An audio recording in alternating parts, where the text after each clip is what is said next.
अब guys car info में आपका स्वागत है। सो टाइटल और थंबनेल देखकर समझ ही गए होंगे। तो सरकार एक और नियम लाना जा रही है जो कि है E27 फ्यूल। जो अपना E20 पेट्रोल आता था ना, उसमें भी 7% और ज्यादा कर कर ये लाने वाले हैं आने वाले 1-1.5 साल के अंदर अंदर। जो E20 फ्यूल था ना, वो अभी कामयाब इतना हुआ नहीं कि अभी ये E27 फ्यूल लाने के काम में लग चुके हैं।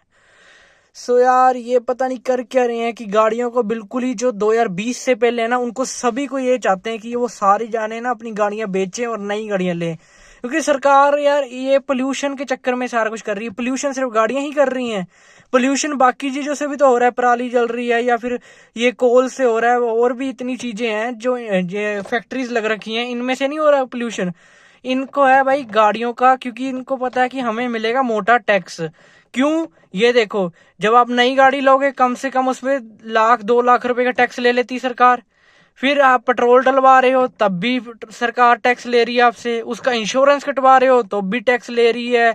हर चीज के अंदर आपको सरकार जो है टैक्स ले रही है। देन अब उनको है कि ये गाड़ियां जल्दी जल्दी चेंज करेंगे तो ज्यादा टैक्स मिलेगा।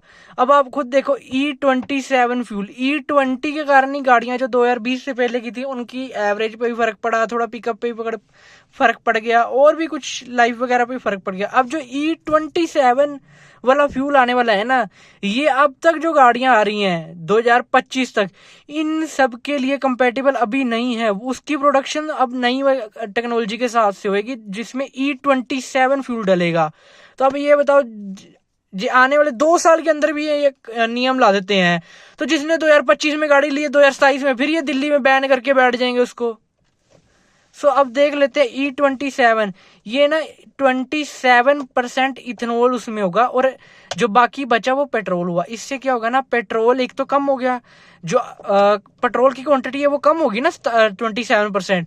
तो वहां पर उतनी ही आपकी गाड़ी की माइलेज कम हो जाएगी। जैसे मान के चलो आपकी गाड़ी पहले 15 या 16 की एवरेज दे रही है, अब वो आपको 8-9 की एवरेज देगी।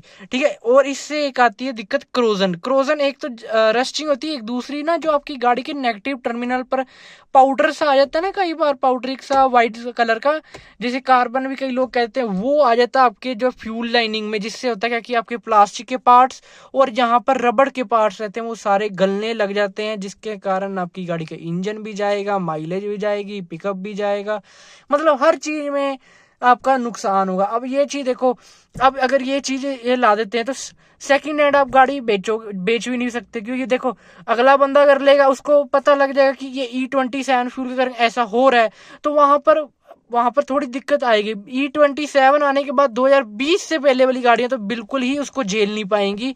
हाँ, जो 2020 और 25 के बीच में आ गई वो थोड़ा बहुत झेल भी पाएंगी, क्योंकि वो थोड़ा माइनर फर्क पड़ा उनके लिए। लेकिन जो 2020 से पहले थी उनके लिए बहुत ज्यादा मेजर फर्क पड़ जाएगा, जिससे वो गाड़ियां जो है सीज होना है, माइलेज, पिकअप, एवरेज सब कुछ जाना उनका लाजमी हो जाएगा कहीं ना कहीं।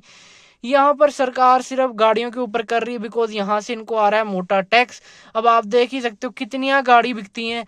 अब नई गाड़ियां ही कम से कम मान के चलो अपनी इन 6 महीनों में 43 लैक्स बिकी हैं। और सेकंड हैंड गाड़ियों की तो बात ही छोड़ दो, अगर सेकंड हैंड गाड़ी लेते उस पर भी आपसे सरकार जो टैक्स लेती है, रोड टैक्स, मेरे से इन्होंने कर करा के 30,000 रुपये रोड टैक्स लिया था 3 लाख की गाड़ी के।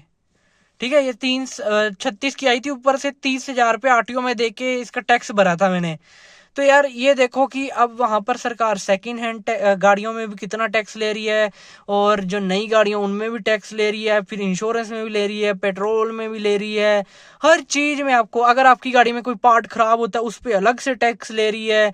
और ऐसे ही करके ये बहुत ज्यादा मतलब ना अब सरकार लूटने पे हो चुकी है कि 2020 से पहले जो भी गाड़ियां ना वो उन सभी को स्क्रैप कर दो। अच्छा, जो ये ईवी गाड़ियां बनाने में इनका फोकस है, ईवी गाड़ी की जब बैटरी बनती है तो इनको पूछो जरा ट्वीट करके कि कितना ज्यादा पोल्यूशन होता है। अच्छा, जब ईवी की बैटरी खराब होती है ना, उसको डिस्ट्रॉय करने वक्त कितना पोल्यूशन होता है इनको पूछो जरा।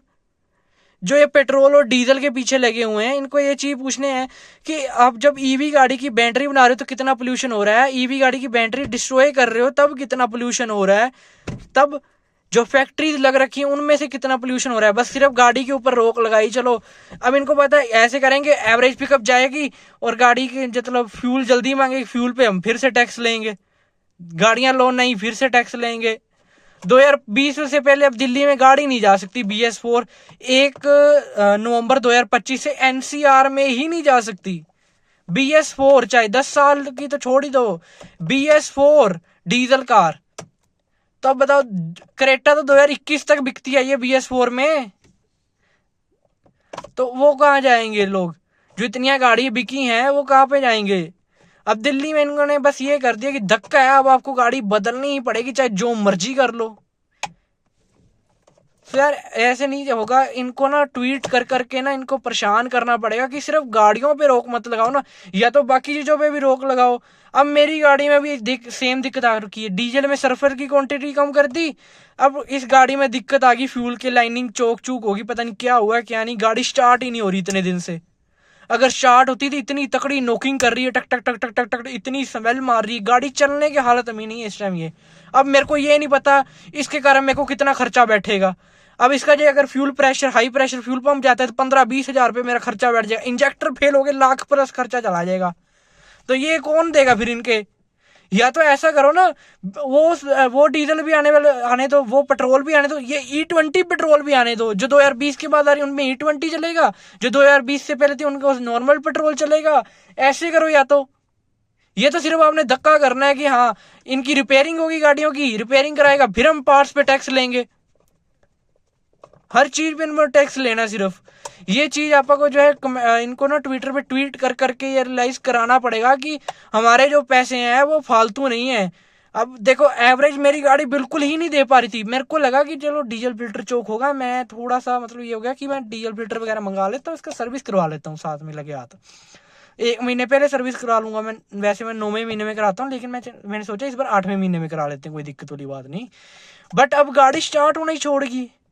अब इसमें पता है क्या आ रहा है, जो स्कैनर लगाने पे trouble code P0253, injection petrol जो फ्यूल लाइन रहती है ना वो लो आ रही है।